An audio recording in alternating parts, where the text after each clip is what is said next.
Foram 23 dias de confinamento em uma praia do Nordeste brasileiro. 16 participantes disputando o prêmio de R$500 mil. Chegou a hora da gente falar sobre a Paula, a grande campeã do No Limite.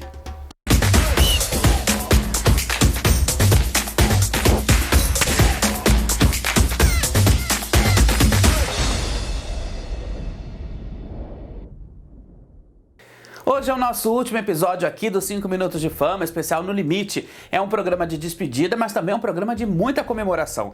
A gente vai falar sobre a grande vencedora, a Paula. A Paula que era da tribo Carcará, a tribo que era a minha favorita, que eu estava torcendo desde o começo. Ela venceu o reality com 66,77% dos votos do público. Lembrando que essa escolha do vencedor foi uma escolha feita pelo público de casa, através do site do programa, né? Foi uma votação feita online. Então, assim, foi o pessoal de casa que acabou escolhendo mesmo a Paula como a grande vencedora.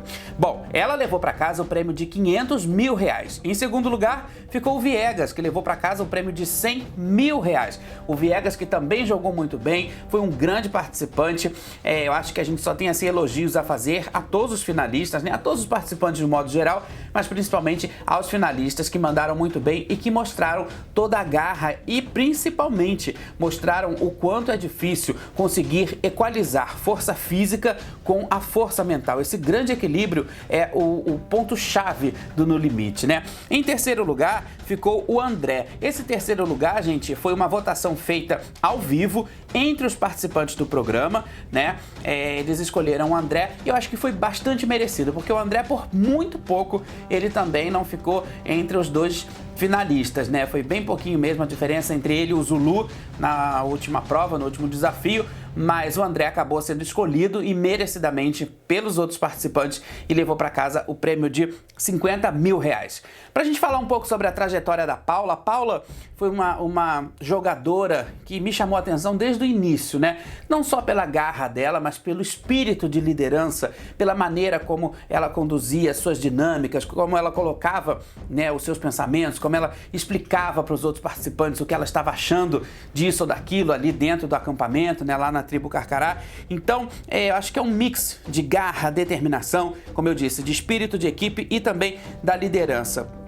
A Paula, ela conseguiu reunir nela mesma, acho que todos os propósitos desse reality show, né? Todas as características do No Limite, de um participante do No Limite, a Paula conseguiu reunir em si mesma. Bom, eu não estava torcendo pela Paula, a minha torcida lá no comecinho ela era pela Ariadna, né, minha amiga Ari, mas eu também estava ali sentindo que a Paula poderia chegar muito longe, né, porque ela tinha mesmo essa coisa de vestir a camisa, né, da garra do programa, de vestir a camisa, de ser ali uma jogadora e principalmente uma vencedora. Eu acho que ela se destacou em todas as provas, até mesmo as provas onde ela não se deu muito bem, ela conseguiu se destacar. E eu acho que o mais difícil entre você fazer também as provas, né, que exigem muita força física dos participantes, é também, ó, aqui dentro, na mente. A Paula conseguiu manter o controle. Eu percebi no dia que ela recebeu a carta da família, né, que ela também assim ficou bastante emocionada, mas ao mesmo tempo não quis misturar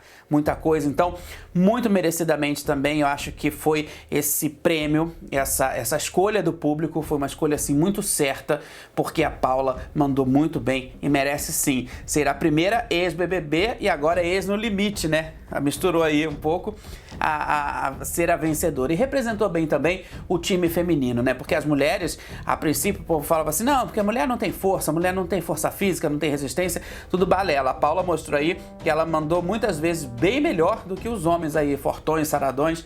Então, parabéns pra Paula, parabéns a todos os participantes e principalmente parabéns ao público que escolheu muito bem. Mas pra gente entender essa dinâmica do programa de ontem, a gente precisa voltar lá no desafio, né? Teve um primeiro desafio que logo de cara eliminou 2 participantes daqueles 6 finalistas que estavam lá na praia ainda.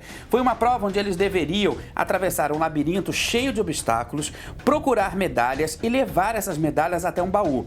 Dentro desse baú havia várias engrenagens que juntas, quando elas eram montadas juntas em sincronia, porque não bastava somente montar as engrenagens, elas acabavam aí acionando o mecanismo em que uma bandeira era hasteada. O destaque dessa prova, a gente precisa falar que foi para o André, porque realmente ele não só mandou muito bem na questão do tempo, né, na questão ali mesmo da dinâmica da própria prova, mas ele conseguiu compreender e captar como essa prova funcionava. Então, ele garantiu a vaga dele na final.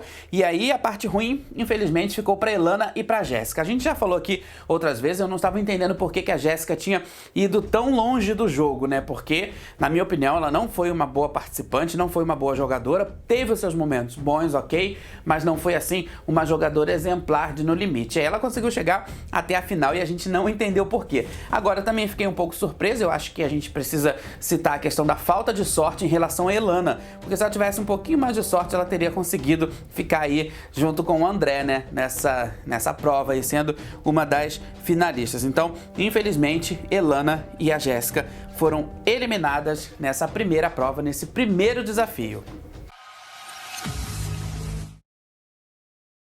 No dia seguinte dessa prova do labirinto, quer dizer, no dia 23, no último dia, no 23º dia de confinamento, já com aquele clima de despedida, teve a última prova, o último desafio. Esse último desafio foi o desafio decisivo de toda a temporada, né? E como o André Marques disse, se lá no comecinho a primeira prova deles foi cavando, nessa segunda prova, nessa última prova, eles também tiveram que cavar. E olha, gente, foi muita emoção. Essa prova consistia no seguinte: cada participante deveria passar por obstáculos, né? E ainda por debaixo de um tronco que estava fincado na areia. Eles deveriam cavar para poder atravessar por debaixo desse tronco. E em seguida, eles tinham que achar num círculo 3 sacos e dentro desses 3 sacos tinham 2 bolas. Cada saco tinha 2 bolas, no total de 6 bolas. E aí eles tinham que pegar essas bolas e arremessar numa rampa até acertar numa caçapa. Quem acertasse primeiro estaria ali e teria que fazer o circuito de volta, né, o percurso de volta,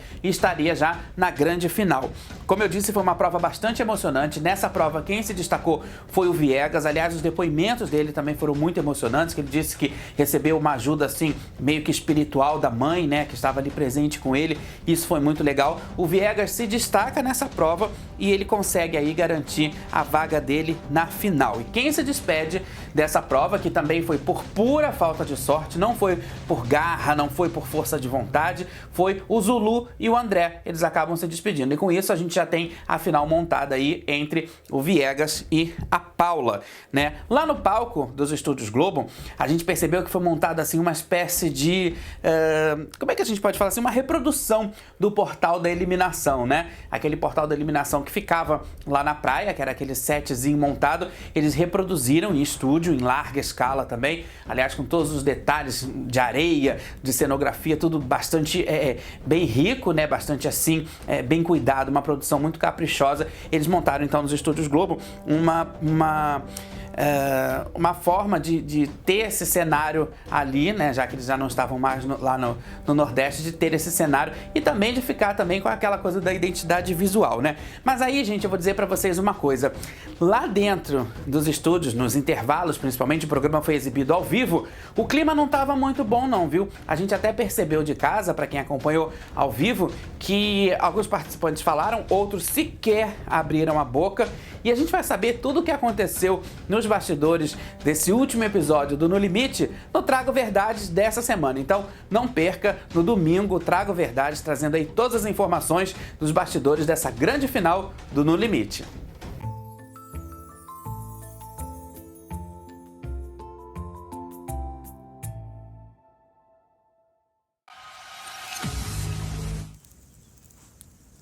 Como eu disse lá no comecinho do programa, essa vitória da Paula foi uma vitória bastante emblemática, não pela questão do feminismo em si, mas para a gente reforçar mais uma vez que a força, o equilíbrio da força não está nos braços, não está nas palavras que a gente diz, né? Está no conjunto, na harmonia de tudo. É como se a gente fosse uma orquestra. Então, a Paula, ela conseguiu se manter equilibrada nos momentos mais difíceis, naqueles momentos das tempestades, nos momentos do racionamento de comida, que é bastante difícil, questão da higiene também. A gente viu no programa de ontem que eles tomaram o primeiro banho, um banho direito no programa, né? Um banho com direito a sabonete, toalha e tudo mais. E essa coisa da higiene faz muita diferença. Inclusive a própria Iris acabou se indispondo ali com a tribo dela, né? Com os calangos, por conta dessa coisa de banho, de querer tomar banho no rio, de querer se banhar o tempo todo. E não tem essa condição de banho nesse confinamento.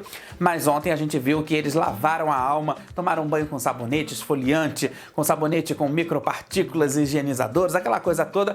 Então, a Paula, ela traz essa representatividade do equilíbrio. Eu acho que a gente está precisando disso nesse momento. A mensagem que o No Limite traz agora é justamente essa, que a gente precisa continuar lutando, a gente precisa continuar mostrando a nossa garra, seja homem, seja mulher, né? Eu acho que, independente do que cada um é, eu acho que é aquilo que cada um faz que é o mais importante, que é o que tem que se destacar.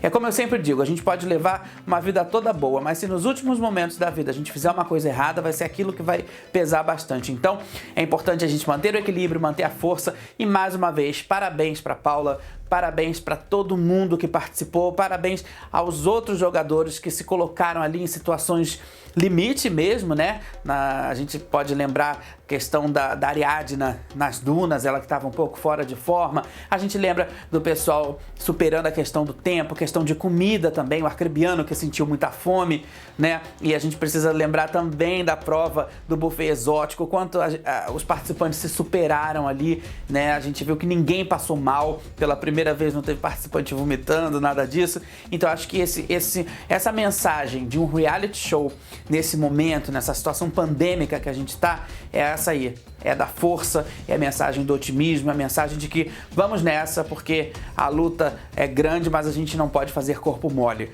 Olha, eu só tenho a agradecer a todos que participaram aqui com a gente, que nos assistiram ao longo dessa temporada, né? Foram poucos programas, a gente meio que emendou os 5 minutos BBB com os 5 minutos No Limite.